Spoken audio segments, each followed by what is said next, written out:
Thanks, Sarah, and I get to kick the conversation off. I know a lot of you in the room, but for those of you who don't know me, my name's Eleanor Young.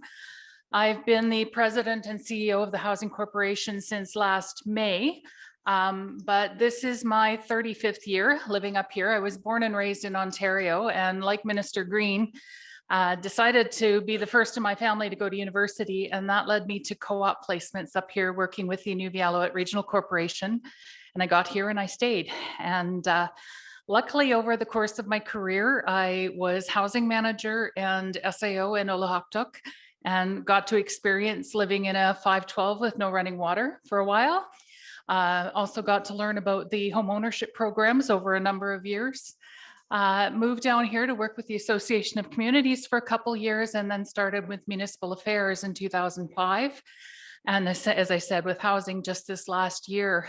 One of the things for me is coming back to housing almost 20 years later. I've been able to see what's changed and what hasn't in 20 years. And it's been a bit of a shock to the system of how many things that I was complaining about as housing manager 20 years ago are still the same today. So one of the things, and you'll hear from me again tomorrow morning when we talk about the renewal of the corporation, all of the programs that I'm going to mention to you here in the next few minutes are under review at the moment.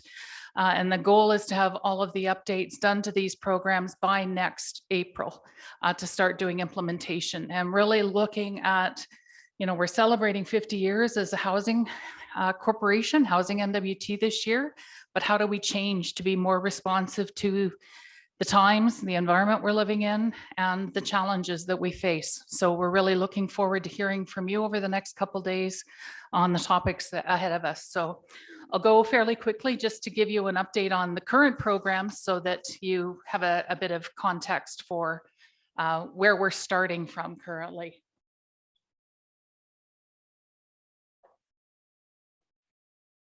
So starting with homelessness programs. And this is, we have a number of programs with the Housing Corporation. We're one of a team of departments that have programs in this area.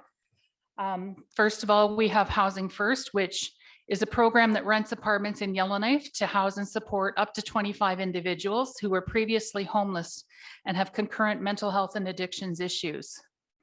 We also partner with NGOs through flexible contribution agreements to allow the NGOs to help provide housing stability to the individuals that they serve in their organizations. We've piloted 3 rapid rehousing programs to provide support to families and individuals to allow them to exit homelessness or prevent homelessness in Yellowknife and Inuvik. And that program currently has a budget of about $400,000 to date. We also have something called Northern Pathways to Housing, and that's an important tool that we've been using to address homelessness in smaller communities. Later this year's roundtables, Renee Ristoff from Housing-NWT will give a separate presentation focused solely on this particular program. We also work with other social envelope departments and we're working to develop a more collaborative approach towards addressing homelessness issues in the Northwest Territories. Housing-NWT and our partners are committed to this process and working towards a more effective approaches to tackling these difficult issues. Those of you working in the shelter business know that there's different relationships with health and with housing, depending on the type of shelter you're running and the supports that we provide. So, that's one area we've identified easily as something that we need to work better together on. Earlier this year, Housing released its new mandate, comprising of a new mission, values, and vision. Among those identified values is collaboration. Housing-NWT is committed to collaborating on homelessness initiatives and in all other actions we undertake.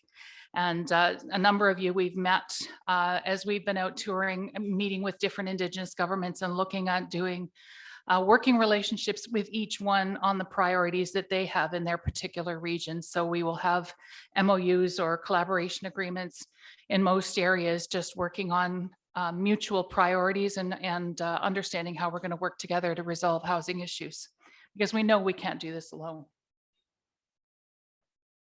Going quickly into public housing, this of course is a large part of Housing-NWT's work. We currently operate about 2,400 public housing units across 31 communities.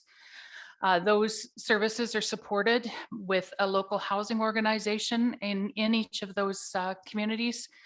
And then the rental arrangements, those of you who know our public housing rent scale, the rent ranges from $75 a month to more than $16.25 a month, depending on income.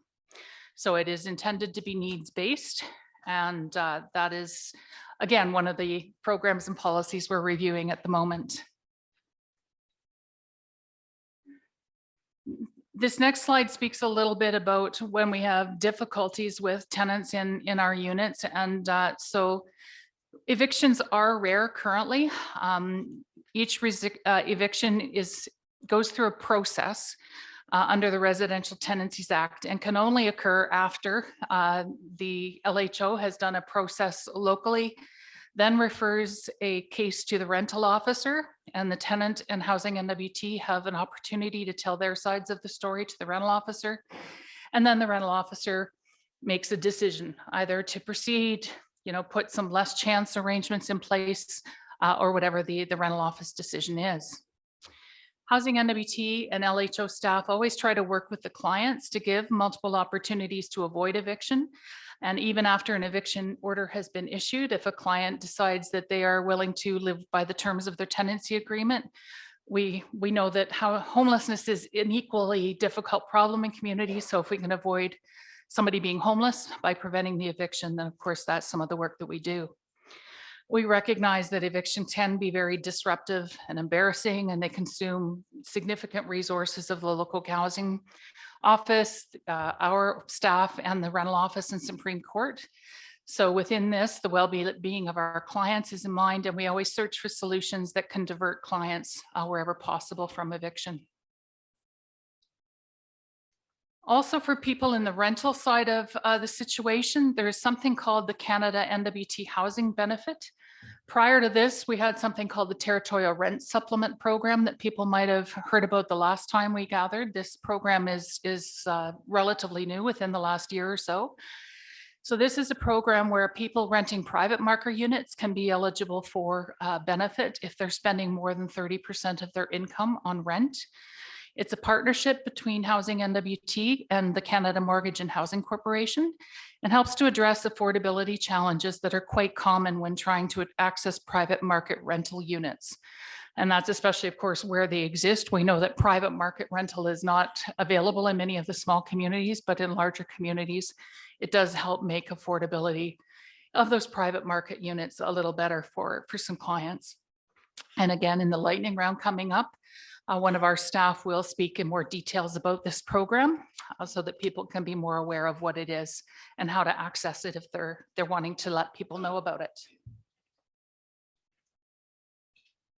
And just really quickly, under home ownership programs, we have quite a range of programs to support clients who are struggling with doing emergency repairs, or things like that with their homes. So we have an emergency repair program that gives financial assistance to households to help address emergency repairs that are urgently required to support the continued safe occupancy of their home.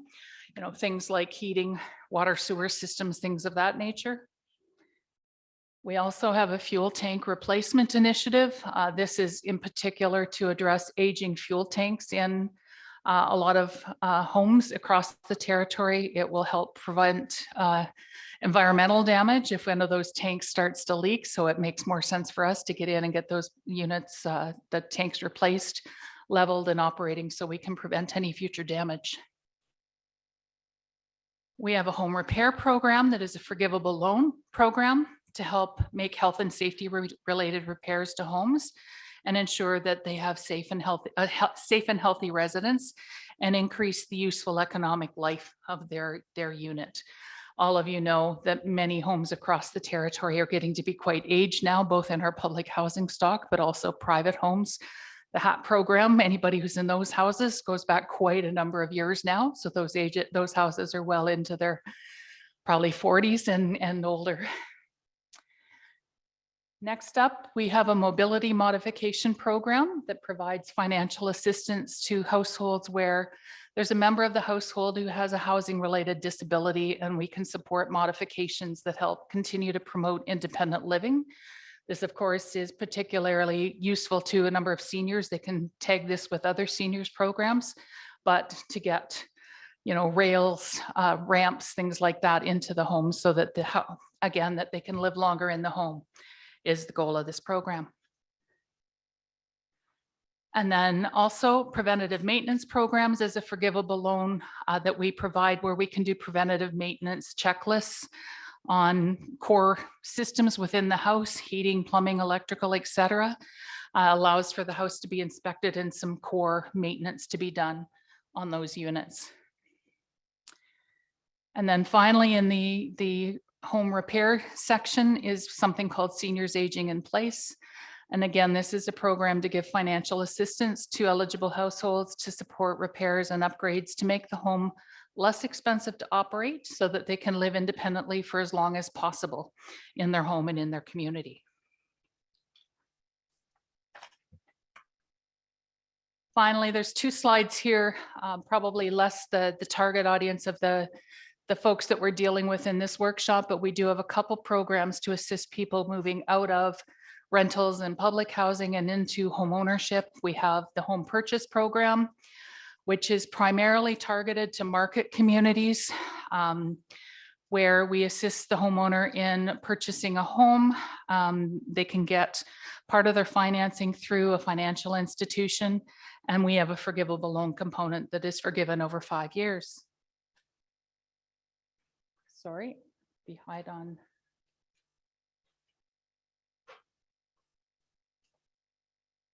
Not sure where I'm. Sorry, I'm frozen here. I'm not sure. Where is the, there we go.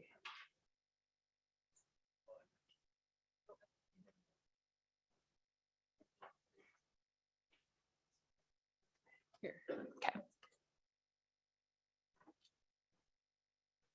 Sorry, we're just trying to get the slides moved ahead here. No? Okay, well, there's just a couple left and I know you've got the presentation. So in addition to the home purchase program in market communities, there's a similar program in our smaller communities right now called the Home Ownership Initiative. That program is meant to increase private home ownership in rural and remote communities where there's enough income to own and operate a home. We provide the public housing tenant in a detached unit the opportunity to purchase their unit and become a homeowner if they have enough income to pay for operating and maintenance costs. We do have a little bit of money in that budget to help do some core health and safety repairs for the client as part of that homeownership transition. Also, as part of the homeownership program, we do have an education component that is targeted to helping someone who wants to become a homeowner learn the basic steps around being homeowners, including financial skills, maintenance and repair, and things like that. I should also mention that, and you'll hear a lot about this over the next day or two, we have other programs, one called the Housing Initiative Program, and that is one of the programs that's funded the Kashugatnai Housing Society initiative that you'll hear about shortly. It's also funded the Nahanni Butte Repair Program that we'll be talking about in one of the lightning rounds, but it's a program that allows for community-based solutions, and it's been quite popular recently, and I think it's something we will see become more popular as communities learn about it. And we can work with organizations locally, with the Indigenous government, with other organizations to affect whether it's a repair program, an upgrade program, things of that nature. So, and then finally in your presentation, you will see contact information for each of our district offices in terms of being able to find out more about specific programs. And as I said, tomorrow, I will talk to you more about our renewal, which is really the work that myself and the Associate Deputy Minister have been tagged with doing over the next year to look at where we've come from and where we're going and what changes we need to make as a corporation to be able to be more effective in the work that we're doing with all of our stakeholders. So again, we'll be talking about that in some of our smaller group sessions on some of the things that we can be doing better to support housing in the NWT. So I'll turn it over now to Kyla and health component of this presentation.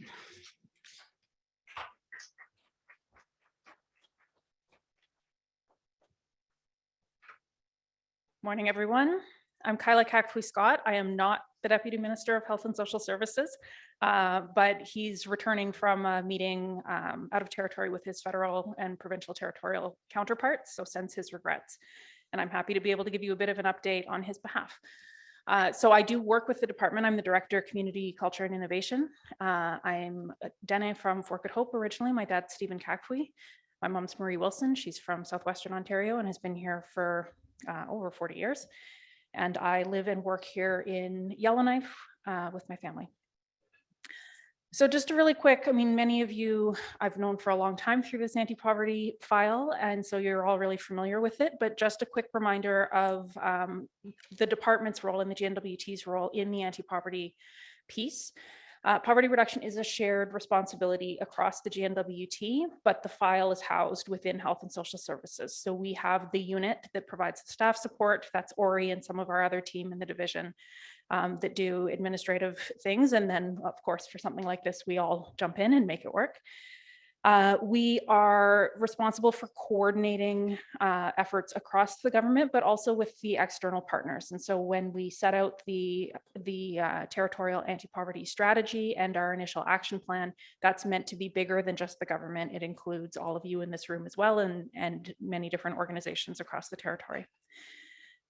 Through initiatives like the Anti-Poverty Roundtable, which we hold every year, the Anti-Poverty Fund, and the Territorial Anti-Poverty Action Plan, the GNWT is taking steps to address poverty in key areas like income support, food security, and homelessness.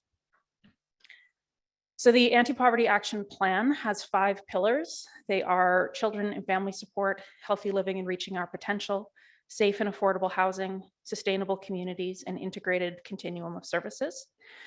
And one of those key priorities is safe and affordable housing. So through the action plan, the GNWT assumed the role of convener in supporting the efforts of all partners, created that staff position, created the application-based fund to support the work of partners outside of government, and committed to the convening of this annual roundtable, which is a really important part of the governance of that file.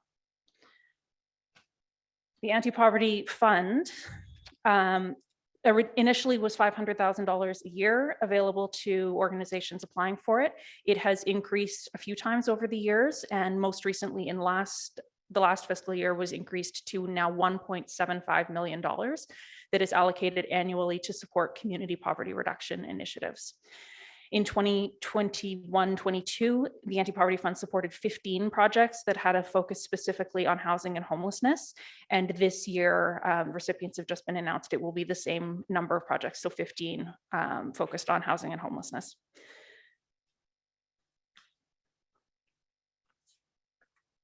Outside of the poverty reduction work specifically, the department is of course involved in a few different pieces, and Eleanor mentioned our role in some of the sheltering work. The department and the 3 health and social services authorities work with other GNWT partners and NGO and community partners to support individuals impacted by homelessness. Historically, the health and social services system has been mainly involved in day sheltering in Yellowknife. During the course of the pandemic, the needs of individuals impacted by homelessness became increasingly apparent, and the health and social services system worked with partners to enhance supports and safety for this population. So some examples of that included solution finding and support for additional day sheltering space in Inuvik to make sure that there was capacity for physical distancing, establishing additional day sheltering services in Yellowknife to do the same, allow for compliance with public health orders around physical distancing and capacity limits, as well as supporting the Soaring Eagle Friendship Center in Hay River to establish day sheltering services. Our current service delivery model, in April 2022, the Northwest Territories Health and Social Services Authority took over operations of the combined day and sobering center located here in Yellowknife on 50th Street. And shifted the service model slightly. So the 50th Street location is now used exclusively for sobering services, and all day sheltering services are now being delivered from the new site that's located on the former visitor center, which conveniently you can walk out the front door and have a peek at if you are not familiar with where that is.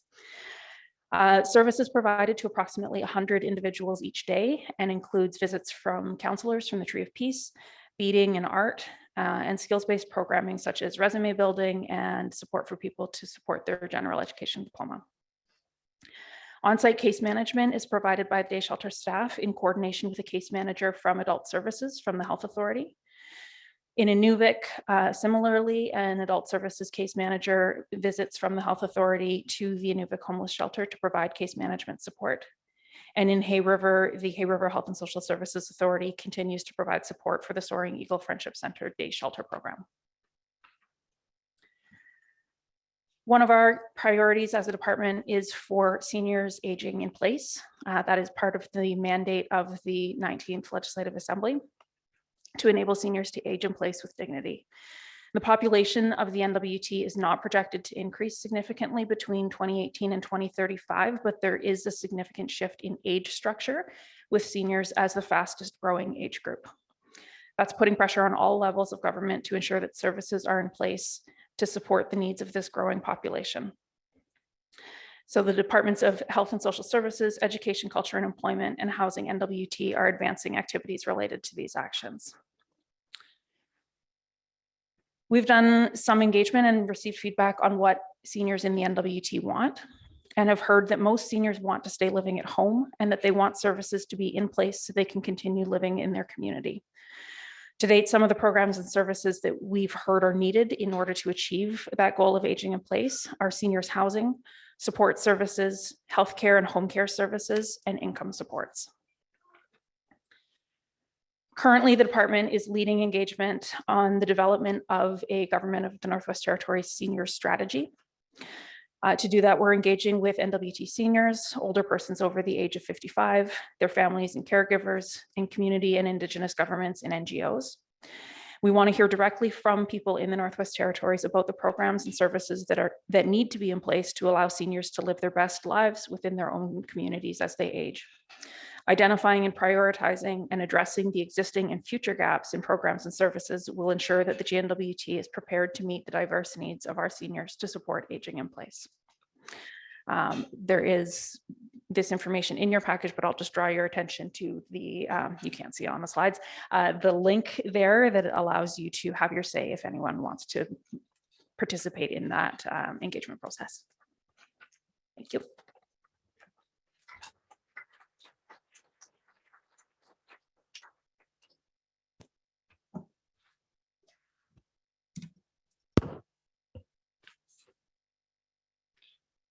Good morning, everyone. Can you hear me okay? No? How about now? I'll get a little closer to that mic. How's everybody holding in? I know it's a riveting download of GNWT programs and services, so you're almost there. It's 3 of 4. Tough luck being last, Charlene. All right, my name is John McDonald. I'm the Deputy Minister for Education, Culture and Employment. I'm originally from Cape Breton Island in Nova Scotia. Unamaki, which is Mi'kmaq territory. I have been living in the Northwest Territories for a little shy of 5 years now. Prior to that, I lived in Nunavut for about 14 years and worked with the government of Nunavut before moving to work for the government of the Northwest Territories. So, with respect to education, culture, and employment, I'll just be giving you a brief overview, much like what you've seen so far from NWT Housing and from Health and Social Services. Our programs and what I'll talk to you a little bit about today are specifically the income security suite of programs. I'll speak to you about 3 of them, those that are most, I think, closely linked to housing and homelessness. I'll leave out student financial assistance and some of the other programs that group within ECE provides as well. So with respect to income assistance, so this program provides financial assistance to residents 19 years of age and older, and it's there to meet basic and some enhanced needs. This program pays for the actual cost of shelter, utilities, and any rental or utility deposits. And it provides a set amount for food, clothing, childcare, primary and secondary school expenses, including bus fees and things of that nature, furniture allowances, and record suspension fees. Seniors and persons with disabilities also qualify for additional expenses or allowances. In determining eligibility, an applicant must submit an application and supporting documentation.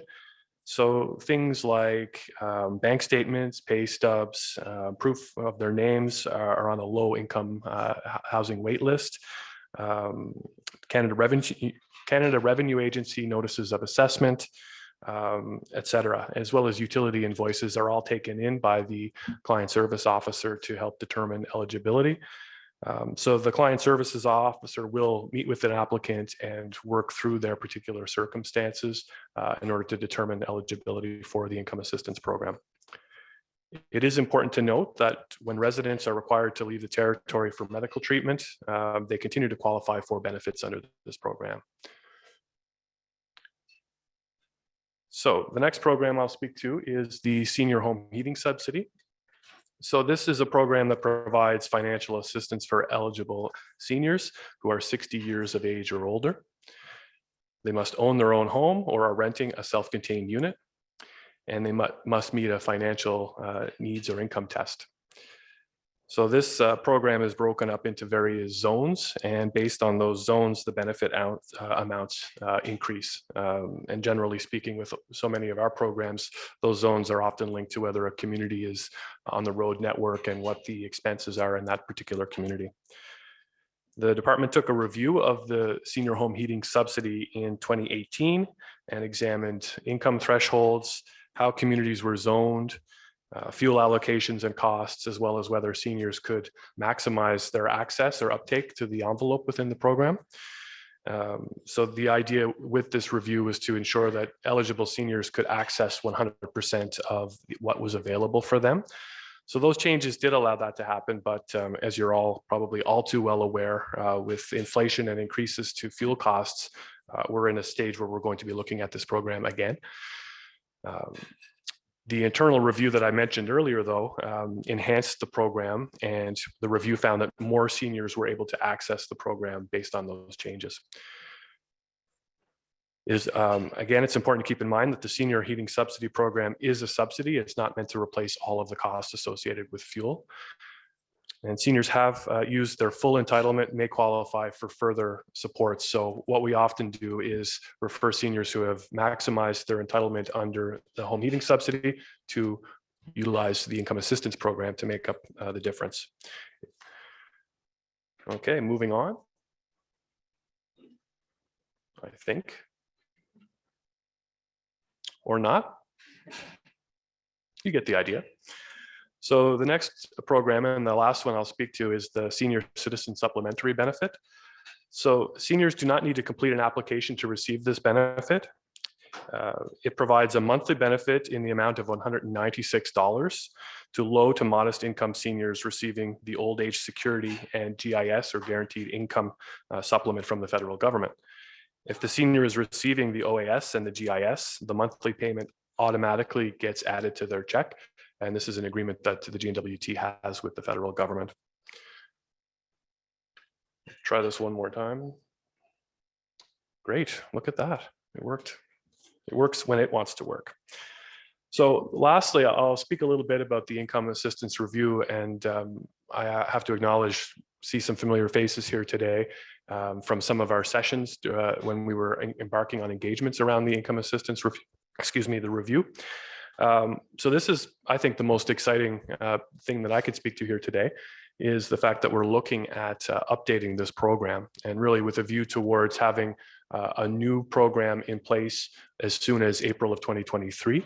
So one of the things that we've been tasked to do is look at whether seniors and persons with disabilities can have their own dedicated income assistance program that is easier to utilize and that really streamlines and meets their needs more specifically. As well, we're also looking at the core income assistance program and what changes need to be made to be more flexible. At ECE, we've really heard what individuals, partners have told us during the engagements, and the old focus of the program, which was in many respects looking at trying to make support the clients to be self-reliant. That was the core of the way the program was designed initially. That doesn't seem to be a really good objective anymore. And frankly, everybody has a different vision of what self-reliance means, and certainly individuals do. So we're thinking about this in terms of self-determination and giving people what they need to be able to make decisions for their own lives, for their families' good, and for the benefit of their communities. So really excited about this. In the coming weeks, we'll be releasing our What We Heard report from the engagements. And then moving on to the next stage of trying to develop a new program for, as I said, seniors and persons with disabilities. So that's a really exciting one for us, and stay tuned because we will be looking to provide that information to all of our partners who contributed to the engagements. So I'll stop there, but and I'll wish Charlene good luck in trying to keep your attention for a few more minutes. Thanks again.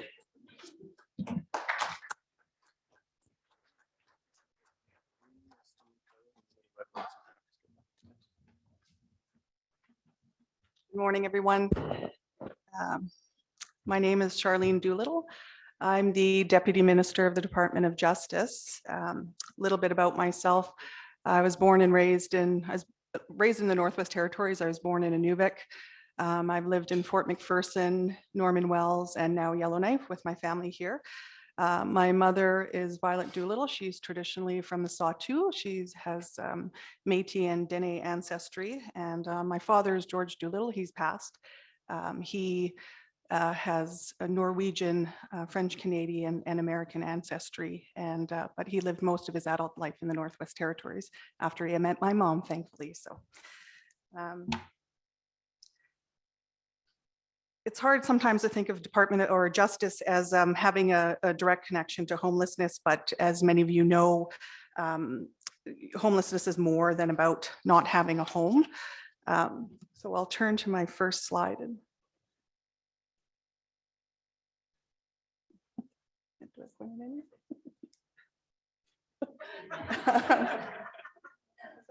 Maybe I'll task John. I'm honored. See?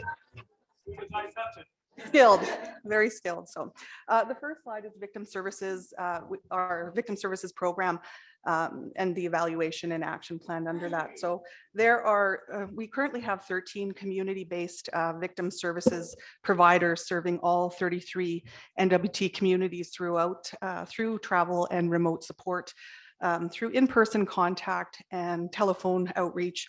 Our victim service workers offer such services as immediate emotional support, information on safety planning, which is really key, emergency shelters, and core processes. Also accompaniment to RCMP detachments, hospitals, and health centers, assistance with victim impact statements, and registration for victim notification programs and referrals to community programs and services. We did do an evaluation in 2020 of the program, and this was completed by a third-party independent contractor. The evaluation set out a total of 5 recommendations for the GNWT and 3 recommendations for community-based victim service providers. The department has made some immediate changes in response to this evaluation, and I'm pleased to say some of the changes have been funding for travel for victim service programs to conduct outreach, a victim service training manual that all victim service workers are trained with as part of their onboarding, reallocating internal funding to expand and implement 2 victim services programs from 8 to 10. So the new expansion was Fort McPherson and Fort Providence, increasing the number of victim service program coordinators from 11 to 13. So 13 serve all of our communities. And then establishing a well-being fund for service providers to receive free counseling after traumatic events. So those are some of them. There are a few others, but as a result of the evaluation and action plan, those are some changes that have been made. The next slide I'll go to is our Community Safety Officer Program. So the Department of Justice recently conducted its first year of a 3-year community safety officer pilot program. So this program explores the development of community-based safety responses and approaches that would normally have been provided through police enforcement. And we understand that a police enforcement response to social issues is not always the most appropriate. So to date, there are 2 community safety officers providing services in the community of Fort Liard through patrols and a call line. Some of the services that they provide are safe rides for intoxicated people, mental health checks, elders assistance, including translation of emergency services, community safety patrols, and crime prevention activities and injury prevention education events. So really exciting program, and hopefully there can be more in the future. The next slide I'll go to is the South Mackenzie Correctional Center Therapeutic Community. So the field, everyone knows the field of corrections is evolving with greater emphasis now placed on rehabilitation and reintegration of offenders. That's something very important. We know most times these folks are coming back to our communities and living with us. So very important is rehabilitation and reintegration. So in keeping with this evolution, the Department of Justice launched a therapeutic community at the South SMCC, South Mackenzie Correctional Center in Hay River in November 2021. So this is the first in the NWT. They use the concept of community as method. So therapeutic communities use active participation in group living and activities to drive individual change and the attainment of therapeutic goals. So membership in this community establishes expectations and standards. And I was fortunate to have the opportunity to tour the facility and be there for the day with all they call the residents in the community and participate in sharing circles. And it was really powerful. So it's something, a good takeaway and something that certainly stays with me and I think will be very effective in the lives of the residents there. So next slide is community policing priorities. So the Minister of Justice sets community policing priorities for RCMP division and the commanding officer every year annually. The policing priorities for 21-22 there was 4 of them: promote trust and confidence in policing services, enhance policing services to vulnerable populations, operational and fiscal innovation, which is key in this day and age, and transparency and accountability, also very important. So these are the ones for 21-22. There will be new priorities for 22-23. These themes were consistent. Themes were consistent of reconciliation that have come from the United Declaration of Rights of Indigenous People, the Truth and Reconciliation Commission's call to action, the calls for justice for missing and murdered Indigenous women and girls inquiry, and the voices of communities heard by the RCMP in consultation with communities on their community action plans. So every community has an action plan that's created collaboratively every year with the RCMP, their local RCMP.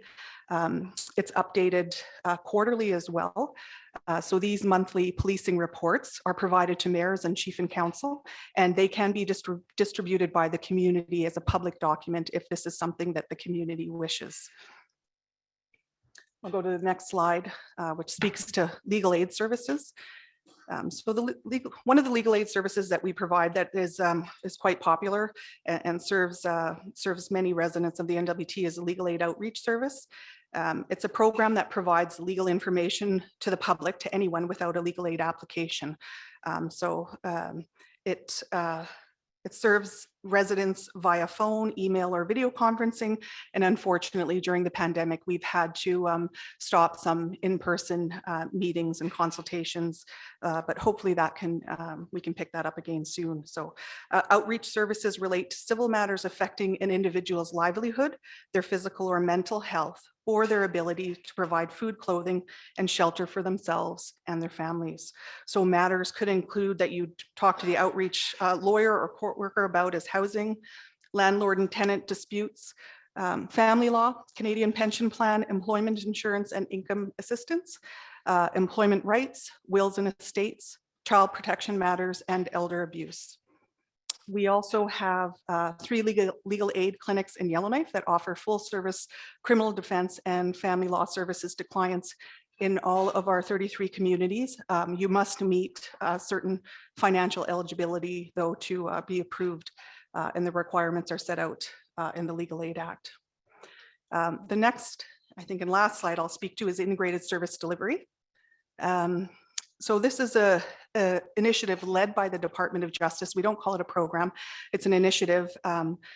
And there's 7, we call them social envelope departments who are involved in this, and it's led and housed in Justice for the moment. This aims to break down the traditional siloed approach to service delivery. And I'm sure many of you know about that. Has often created barriers for residents, especially those requiring multiple services across our multiple departments. Katie Sue Dureco is the Territorial Director of Integrated Service Delivery, and she's going to be here tomorrow to speak to you about this for half an hour. So I don't want to get into too much detail about the program, but there is an update on the slide and a conceptual framework. That's a fancy title, but that work has been completed and she can explain more about that. We have a demonstration site here in Yellowknife, integrated case management program that is quite popular.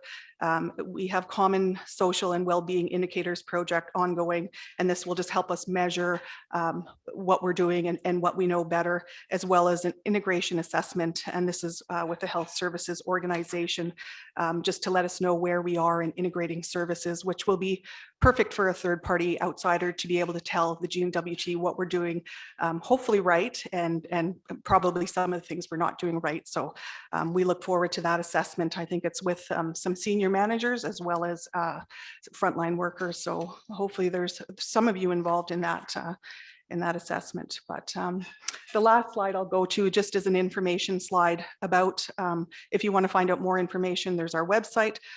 Most of these programs and initiatives are out of the community justice and policing program, and there's a number there as well as legal aid. So again, thank you for the opportunity for inviting me here, and I appreciate that.